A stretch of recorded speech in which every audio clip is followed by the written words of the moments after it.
Et donc salut à tous les amis, c'est le Guitar Gamer, pardon, voilà. Donc oui, parce que j'ai changé de nom. Donc aujourd'hui on se retrouve pour une vidéo et votre supplément sur une actualité gaming. Et oui, ça faisait un petit bout de temps que j'avais pas ressorti de vidéo actualité gaming. Donc, de quoi on va parler dans cette vidéo d'actualité gaming? Parce que il y a plein d'actualités. C'est vrai que tous les jours en ce moment, il y a vraiment plein d'actualités gaming qui sortent un petit peu chaque jour. Enfin, vous avez des articles sur internet qui sortent un peu chaque jour. Genre, qui a parlé de la PS5, qui a parlé de la Xbox, enfin des futures sorties. De la PS5, de la Xbox Series S et Series X, peut-être une future console Nintendo Switch. Ah là, ça serait génial, enfin, apparemment ce serait vrai, mais bon, voilà, on va entamer tout ça, on va parler de tout ce qui va parler de la PS5, la Xbox Series et de la Switch, voilà, on va entamer tout ça, vous inquiétez pas, hein, il y en aura pour tout le monde, voilà. Les vidéos actualité gaming, c'est vraiment pour tout le monde, comme ça au moins je vise vraiment tous les gamers, parce que vous soyez, je sais pas, joueur PC, joueur Xbox, joueur joueur PlayStation ou joueur Switch, il y en a pour tout le monde dans ces vidéos. Voilà, c'est aussi simple que ça, je me prends pas la tête, il y en a pour tout le monde. Voilà, bref, donc je suis allé sur le site donc, de jeuxvideo.com pour déjà vous parler par rapport à la PS5, donc on va tout de suite se foutre en bleu, attention. Pouf, voilà, je suis en bleu là. Alors déjà, on va parler un petit peu de la rétrocompatibilité des jeux PS4 hein, sur la PS5 évidemment. Parce que bon, faut savoir que la PS5, déjà c'est vrai qu'elle est énorme, hein, c'est une grosse bête. Je tiens à noter que la PS5 et la Xbox Series évidemment sortent au mois de novembre. Donc vous avez la Xbox Series qui sort le 10 novembre, voilà. Et la PS5 qui sort donc tout simplement le 19 novembre, donc 9 jours après la Xbox Series, tout simplement. Donc, faut savoir que déjà la PS5 ne sera pas compatible, enfin ne fera pas de rétrocompatibilité avec les jeux PS1, PS2, PS3. Voilà, ça vous oubliez. Voilà, ça c'est sûr et certain. Vous pouvez oublier de mettre vos jeux PS1, PS2, PS3 sur votre PS5. Ça, faut zapper, voilà. Par contre, elle sera compatible, enfin elle fera de la rétrocompatibilité avec les jeux PS4. C'est-à-dire que vous pourriez mettre vos jeux PS4 dans votre PS5. Voilà, donc ça c'est déjà pas mal. Voilà, donc ça le dit ici. Après avoir affirmé que 99,99% des jeux PS4 fonctionneront bel et bien sur PS5. Voilà, donc Sony décide de nous en dire plus sur ce sujet. Donc voilà, hein, par rapport à la rétrocompatibilité entre PS4 et PS5.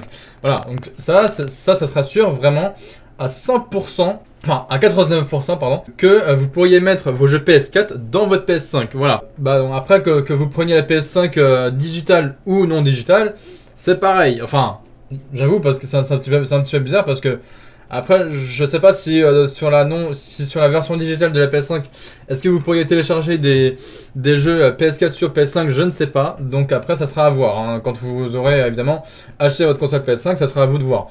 Bref, alors, donc voilà, j'avais envie de parler de ça par rapport à la PS5 tout simplement. Sachant qu'apparemment, la PS5, déjà il y aurait un beau framerate apparemment. Enfin, il y aurait de belles images en tout cas.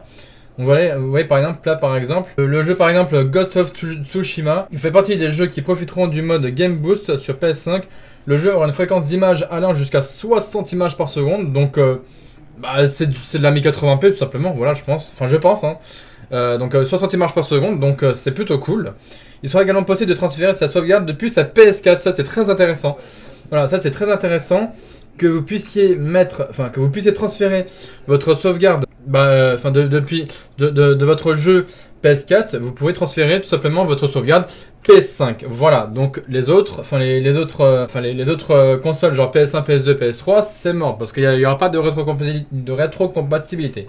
Juste pour la PS4, mais pas pour les autres. Voilà, c'est aussi simple que ça. Donc voilà, franchement après que les jeux PS5, que les jeux PS4 puissent fonctionner dans la PS5, ça c'est plutôt pas mal. À noter aussi que, bon, évidemment que la PS5 elle sort le 19 novembre, ça on est tous au courant maintenant, ça me paraît logique, hein, donc voilà. Faut dire aussi que c'est surtout les jeux PS5 qui vont coûter hyper cher, donc là faut vraiment vous accrocher les gars, parce que les jeux PS5, alors je crois à savoir que si je ne dis pas de bêtises, la PS5 non digitale coûtera 500 euros. Parce que c'est vrai que dans ma dernière vidéo d'actualité gaming, j'avais dit qu'il n'y avait pas encore de prix. Donc là, c'est officiel. La PS5 non digitale, écoutez bien, la PS5 non digitale coûtera 500 euros, donc 499 euros par là. Et la PS5 digitale, justement, elle coûtera 100 euros de moins. Donc on partira sur du 400 euros à peu près. Enfin, soit en gros 399, soit quasiment 399 euros. Voilà, tout simplement. Et donc c'est surtout les jeux PS5, ce que je disais, qui coûteront cher. Parce que figurez-vous que les jeux PS5, ils coûteront 80 euros. Voilà. En version boîte, hein. Je dis bien en version boîte, donc c'est-à-dire en version physique. Après, en version téléchargeable, je ne sais pas. Mais en tout cas, en version physique, donc en version boîte, ça coûtera 80 euros. Voilà, vous serez prévenus. Donc c'est-à-dire que si vous achetez, admettons, votre console PS5, version non digitale, donc qui coûte déjà 500 euros, plus un jeu PS5 qui coûte 80 euros, et en gros là vous aurez consommé, vous en aurez quasiment pour 600 euros. Voilà, pour une PS5 plus un jeu. Voilà, donc j'arrondis à 600 parce que ça fait bon, même si ça fait 580. Mais bon, bref, voilà, vous aurez dépensé au moins 600 euros en une journée. Voilà, c'est presque un petit bout de SMIC, on va dire, qui sera déduit de votre paye. Non, je rigole. Ouais, quel bâtard. C'est le mec, voilà. Bref, donc, voilà pour ce qui en est de la PS5. Donc, digital et non digital, hein, voilà, ça paraît cool, hein, comme ça. Donc, encore une fois, elle sortira le 19 novembre. Voilà. Donc, on va passer maintenant côté Xbox. Allez hop, en vert, c'est parti. Voilà, un beau petit vert. Puisque on va causer plutôt Xbox. Donc, la Xbox Series. Donc, la série S et la série X, hein, tout simplement. Alors, de quoi je vais pouvoir vous parler par rapport à ça? Donc, par rapport au SSD de la Xbox Series X et Series S, hein, je pense aussi. À savoir que je crois pareil, encore une fois, que la Xbox Series X coûtera plus cher que la Xbox Series S, ça me paraît logique. Et que du coup, inversement, la Xbox Series S coûtera moins cher que la Xbox Series X. Voilà. Après, je sais plus au niveau des prix, mais bon, après, voilà, c'est... bon, attendez, vous savez, je vais vous dire ça tout de suite, que je ne dise pas de bêtises. Voilà. Donc, à savoir que, encore une fois, pareil pour la Xbox Series X sera vendue au tarif de 499,99 €, donc quasiment 500 euros. Et la Xbox Series S à 299 euros, donc c'est-à-dire quasiment 300 euros quoi. Enfin, faut compter environ soit une différence de à peu près 200, soit une différence en gros de 200 euros. Donc voilà, ça me paraît logique. Après bon, les prix des jeux de la Xbox Series X et Series S, pour l'instant on n'en sait rien. Bref, donc là je vais vous causer plutôt donc, du SSD de la Xbox Series S. Donc le SSD en fait ça vous sert tout simplement, je crois en gros à ce que vos jeux tournent mieux sur votre console. Donc ça sert un peu à ça aussi. Et je crois que ça sert en gros à mieux faire de la place pour télécharger vos jeux ou quand vous avez des mises à jour ou quoi sur des jeux ou pour faire des mises à jour sur votre console, etc. Donc voilà. Donc la nouvelle est tombée il y a quelques jours. L'extension de 1 Teraoctet, donc 1 TO évidemment, pour la Xbox Series X et Series S coûtera la bagatelle de 270 euros. Eh oui, donc voilà, ça coûtera cher hein, évidemment pour un SSD de 1 TO, donc ça pique hein, évidemment. ça paraît assez logique, hein, donc voilà, forcément. Sur PS5, nous ne connaissons pas encore le tarif de SSD, donc ils connaissent pas encore forcément. Donc le tarif de SSD compatible, mais la facture devrait également être élevée. Donc voilà, je pense aux alentours à peu près entre peut-être 200 et 300 euros pour les SSD de la PS5. Bon, pour l'instant, il n'y a rien d'officiel, mais en tout cas, pour la Xbox Series S et Series X, ça coûtera environ 270 euros. Enfin, ça coûtera vraiment quasiment 270 euros, donc soit presque 300 euros, quoi. Vous voyez, c'est un truc de fou quand même. Hein. Alors, donc, il a été ainsi confirmé que le stockage additionnel de 1 TO pour la Xbox Series X et Series S sous forme de carte mémoire serait vendu 270 euros. Donc voilà, c'est vraiment la forme d'une carte mémoire, sauf que bon, je pense que ça permettra vraiment de bien faire tourner vos jeux, de faire du stock au niveau de place, au niveau de la place, enfin de votre console Xbox, quoi. Et voilà, quoi, évidemment de bien faire tourner vos jeux, de bien faire vos mises à jour, etc. Parce que bon, un TO, c'est quand même, je crois qu'un Tera c'est 1000 gigas, un truc comme ça. Donc voilà, vous me corrigerez dans les commentaires si j'ai faux, mais voilà, je crois que c'est à peu près ça. Je crois qu'un Tera c'est au moins 1000 gigas, donc ça fait beaucoup. Hein. Donc voilà. Donc 270 euros pour 1 Tera de stockage chez Microsoft, sans doute la même chose chez Sony, donc ça me paraît logique, je pense. Les tarifs semblent prohibitifs à l'heure où un SSD de 1 Tera sur PC coûte en général moins de 150 €. Il a l'air facile de croire que Microsoft et Sony gonflent largement les prix histoire de faire le plus de marge possible. Bah ça me paraît logique parce que faut bien qu'ils gonflent les prix pour justement faire de la marge. Ça me paraît évident. Qu'il y en a qui est moins cher que l'autre. Voilà, ça me paraît logique. Voilà, c'est aussi simple que ça. Après, vous avez donc ce qu'ils appellent le PCIe, un truc comme ça. Bref, donc le PCIe 4 est, pour résumer, l'interface qui sert de lien entre le SSD et le reste des composants de la console. Donc voilà, tout simplement. Hein.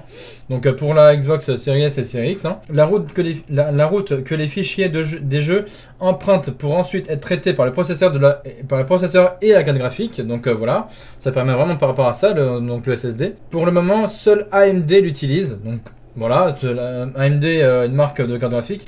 Et ça tombe bien puisque on le rappelle, c'est lui qui fournit le CPU et la carte GPU des consoles de nouvelle génération. Intel a en effet fait l'impasse et attend l'arrivée du PCIe 5, lancé théoriquement l'année prochaine. Voilà, comme ça on s'est dit, voilà.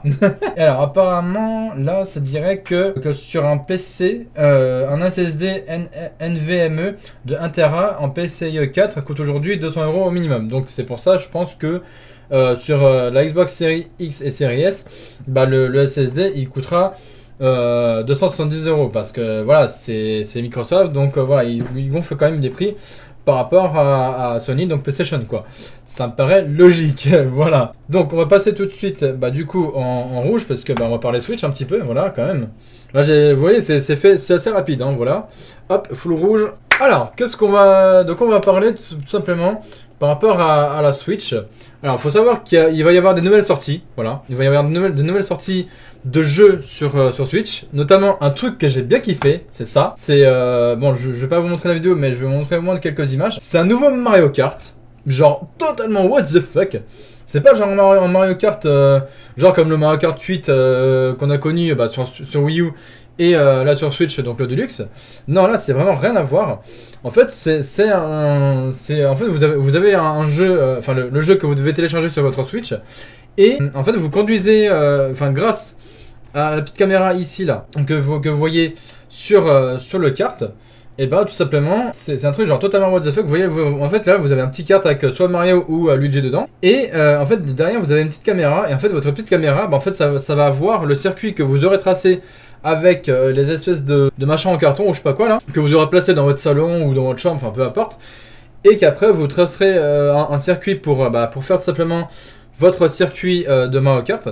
Et après, grâce à ce kart, enfin grâce à ce jeu en tout cas qui est donc Mario Kart Live Home Circuit, et bah tout simplement sur votre Switch, vous allez voir ce que votre carte voit. C'est-à-dire que c'est un Mario Kart en gros en réalité augmentée. Voilà, c'est un truc de dingue. Voilà, là Nintendo ils ont assuré. Bon, certes ça va coûter un peu cher parce que bon bah ça sort demain, donc ça sort le vendredi. Bon, ça sera déjà sorti, mais bon bref. Au jour où je vous attends cette vidéo, on est jeudi, donc ça sera sorti le lendemain quoi. Donc en gros, ça sera sorti donc depuis le 16 octobre, voilà.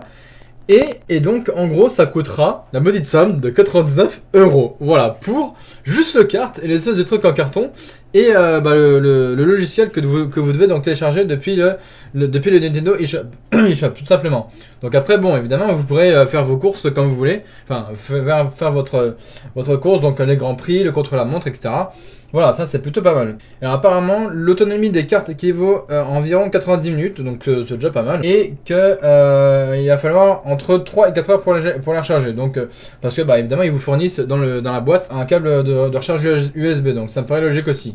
Voilà, donc, sachant qu'il y a donc l'ensemble Mario ou Luigi, donc avec le kart, 4 portiques, donc c'est les trucs en carton, hein, 2 marqueurs fléchés ainsi qu'un câble de recharge USB, donc pour évidemment que vous puissiez faire vos propres courses, après faire soit faire votre grand prix, votre contre-la-montre, etc. quoi. Voilà, donc ça c'est plutôt cool aussi. Ça dit aussi que le jeu sera disponible gratuitement au téléchargement depuis le Nintendo eShop, voilà. Et c'est en fait vous payez que vraiment le kart avec les petits accessoires qui vont dedans, donc ça coûtera genre 99 €. Voilà. Donc je vais enchaîner parce que toujours sur la Switch, hein, voilà. Donc parce qu'il y a d'autres jeux aussi qui vont sortir sur Switch prochainement. Notamment il y a le Kingdom Hearts Melody of Memory qui sortira sur Switch en novembre. Donc ça vous pourrez en être sûr que je vous en ferai du gameplay dessus en vidéo, vous pourrez en être sûr et certain, ça c'est clair et net. Moi qui n'ai jamais connu la licence Kingdom Hearts, et bah pour moi ça sera let's go direct. Voilà, sachant que même là entre fin octobre et début novembre, bah, il y aura pas mal de jeux sur Switch qui sortira aussi, notamment le 31 octobre, si je n'ai non, le 30 octobre pardon, il y aura Pikmin 3 Deluxe qui sortira sur Switch du coup. Enfin, qui sera porté de la Wii U sur Switch, voilà. Et donc lui, ce Kingdom Hearts Melody of Memory, il sortira donc le 13 novembre prochain, donc vraiment j'ai hâte, voilà. Tout simplement, il sortira en gros sur PS4, Xbox One et Switch, voilà. Donc celui-là, j'ai vraiment hâte de vous le proposer, de vous le proposer tout simplement en vidéo, parce que franchement, il a l'air vraiment cool comme jeu, hein, tout simplement. On a ensuite un tout nouveau Need for Speed qui sortira aussi, donc enfin tout nouveau. C'est tout simplement le Need for Speed Hot Pursuit. Donc 10 ans après quand même. Bref, donc lui il sortira en novembre, donc je sais plus quoi exactement. Je crois que c'est le 13 ou 14 novembre, un truc comme ça je crois. Voilà, donc au simple que ça, alors apparemment il y aura voilà, le plus du original, les DLC compris dedans, enfin voilà, tout un tas de trucs comme ça. Mais franchement ce jeu ça a l'air vraiment d'être une tuerie apparemment, voilà. Alors après, la version Switch que nous n'avons pas pu essayer devrait proposer une expérience en 1080p 30 fps, c'est ce qui est très bien, voilà. Sachant que apparemment, là ce qu'ils disent, 60 fps sur console et PC je pense, voilà. Enfin non, sur console c'est du 60 fps et sur PC apparemment ça serait du 1080 par 60 fps ou 4K 30K, enfin ou 4K 30 fps pardon. Et donc du coup sur Switch ça sera du 1080p 30 fps, donc ça reste parfait quoi, ça reste cool, voilà. Donc un jeu je pense assez what the fuck hein, parce que bah soit on peut soit dans ce jeu on peut soit conduire des voitures normales on va dire, et là vous faites courser par des voitures de flics etc, donc dans le but d'échapper aux flics, ce qui est pas logique, ou soit vous pourrez tout simplement conduire des voitures de flics et donc là de faire des poursuites contre d'autres adversaires etc quoi. Donc ça sera plutôt cool, donc voilà franchement c'est le Need for Speed Hot Pursuit Remastered, donc voilà, qui sortira courant novembre donc sur Switch, PC, enfin ouais, Switch, PC, Xbox One et PS4, voilà. Donc, je vous dis, hein, il y a tellement de trucs à parler, etc. Bon bah, le Steve de Minecraft dans Smash Bros, je vous en ai déjà parlé dans ma dernière vidéo, donc ça, j'ai pas besoin de vous en reparler, évidemment. Voilà. Alors, apparemment, on aurait peut-être le Genshin Impact qui sortira aussi bientôt sur Switch, je ne sais pas encore quand. Donc, bah, pareil sur PC, PS4, Switch, iOS, apparemment aussi. Donc, ça, c'est plutôt cool. On aura du... Ah oui, on aura un jeu qui peut être bien à faire sur Switch aussi, c'est ça, c'est Ori and the Wild of the Wisps. Voilà, pardon de la prononciation, mais bon, bref. Et parce qu'il y a aussi le premier, là, Ori and the Blind Forest, voilà, qui sortira également sur Switch, voilà. Mais il y aura aussi celui-là, donc le Ori and the Wild of the Wisps. Donc voilà, c'est simple que ça. Donc lui, je crois qu'il sortira début décembre, si je me gourre pas, normalement. Enfin bref, celui-là, j'ai vraiment hâte aussi de vous le tester en gameplay sur ma chaîne, hein, évidemment. Parce que franchement, ces deux jeux-là, c'est un truc de fou. C'est vraiment quelque chose... En plus, c'est un jeu de base de chez Microsoft. Hein. Donc ça, c'est vraiment cool que Microsoft nous foute un jeu hop, sur la Switch, quoi. Donc ça, c'est vraiment cool. Enfin, que Xbox, du coup, nous a donné sur la Switch, en gros, leur jeu, là, qui est donc Ori and the Blind Forest. Et le deuxième, donc Ori and the Wild of the Wisps, voilà, simplement. Voilà, donc normalement il sortira peut-être, il sortira sur un certain, normalement je crois début décembre, je sais plus, je crois à peu près vers le 8 décembre, un truc comme ça. Mais bon bref, voilà, en tout cas là, par rapport à mes gameplays, entre fin octobre et, entre le mois d'octobre et le mois de décembre, voilà, donc vous aurez des gameplays, des nouveaux jeux qui vont, de ces tout nouveaux jeux là, qui vont arriver, donc qui vont débarquer sur Nintendo Switch, sur Nintendo Switch tout simplement. Alors après, peut-être il y a une question qui se pose par rapport à Smash Bros. Est-ce que je vais tester ou non le personnage, donc Steve de Minecraft? Alors peut-être oui, mais ça sera genre une ou deux fois, pas plus. Parce que pour moi, Steve de Minecraft, déjà je le voulais pas, voilà, j'en ai déjà parlé dans ma dernière vidéo, mais déjà je le voulais pas. Et en plus quand j'ai vu sa vidéo de présentation, je me suis dit, eh ben c'est simple, ce perso, c'est juste le perso le plus pété de Smash Bros. Mais quand je dis vraiment le plus pété, c'est vraiment le perso le plus pété quoi. Voilà, c'est simple que ça. Pour moi c'est vraiment un personnage pété parce que genre il peut crafter des épées en diamant, il peut crafter des je sais pas quoi, enfin des genres de cubes ou je sais pas quoi. En plus de ça il saute pas très haut, enfin bref apparemment il frappe pas très fort, enfin bref pour moi il est juste nul à chier quoi ce personnage. Pardon mais là je suis obligé de le dire.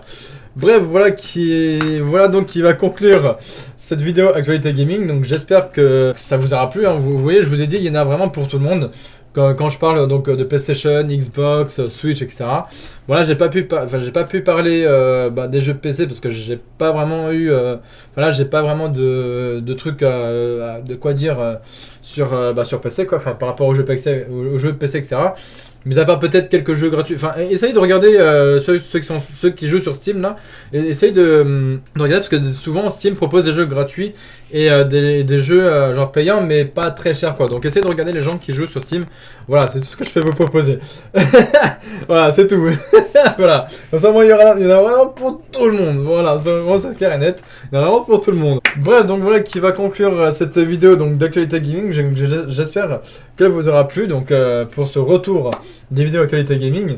Donc si ça vous a plu, n'hésitez pas comme d'habitude de liker, de partager, de commenter et de vous abonner, bordel de merde. En activant la cloche, hein, évidemment, donc des notifications.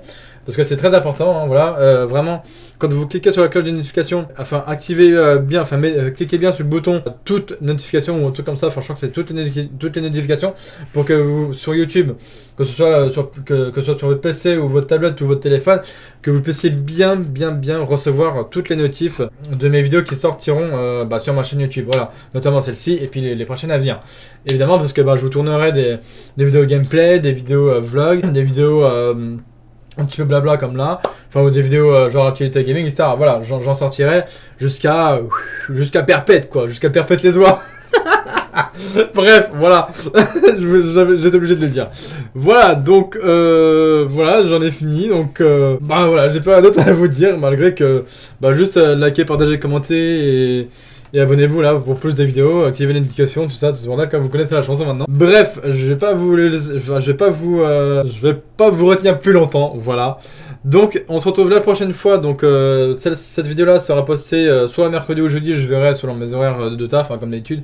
Bref, allez moi je vous laisse là, c'était le Guitas Gamer, et je vous dis à la prochaine, ciao.